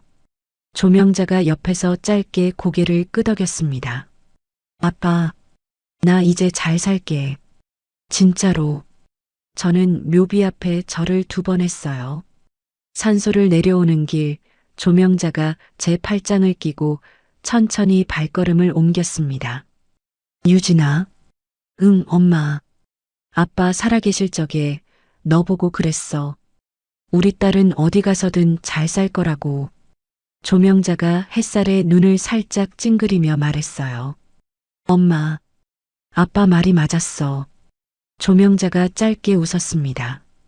저는 조명자의 팔을 살짝 끌어당겨 어깨를 가만히 기대게 했어요. 그날 저녁 저는 빌딩 옥상에 혼자 올라갔습니다. 하늘이 천천히 붉게 물들어가고 있었어요. 저는 옥상 평상 위에 차 한 잔을 내려놓고 도시의 풍경을 한참 내려다보았습니다. 7년 동안 시댁 부엌에서 새벽을 맞이하던 한유진은 이제 거기에 없었어요. 누구의 며느리도, 누구의 아내도, 누구의 올케도 아닌 한 사람. 저는 손바닥의 따뜻한 찻잔의 온도를 천천히 느끼며 식어가는 노을 속에서 호흡을 한번 깊게 들이마셨습니다. 발끝에서부터 어깨까지 7년 동안 굳어있던 모든 자리가 천천히 풀려나가는 감각이었어요. 저는 옥상 난간에 손을 한번 올렸다가 다시 평상 위에 앉았습니다. 찻잔에서 옅은 김이 올라왔어요. 그 김 너머로 보이는 도시의 불빛이 한 사람의 저녁을 잔잔하게 비추고 있었습니다. 여러분, 7년이라는 시간 동안 한유진 씨가 시댁 식탁 앞에서 삼킨 말이 얼마나 많았을까요? 친정엄마 수술비 200만 원이 그렇게 큰 죄였을까요? 오늘 이 사연을 보시면서 마음 한구석이 짠해진 분이 계시다면 그 마음 잠시 안아주세요. 누군가의 며느리로, 아내로, 엄마로 살아온 그 긴 세월에도 분명히 한유진 씨처럼 빛나는 한 사람이 살아있다는 걸 잊지 마시기 바랍니다. 오늘 하루도 고생하셨습니다. 오늘 사연이 시원하셨다면 구독과 좋아요 꼭 눌러주시고요. 이야기를 끝까지 들어주신 분이 계시다면 잘 들었다고 댓글 하나만 남겨주세요.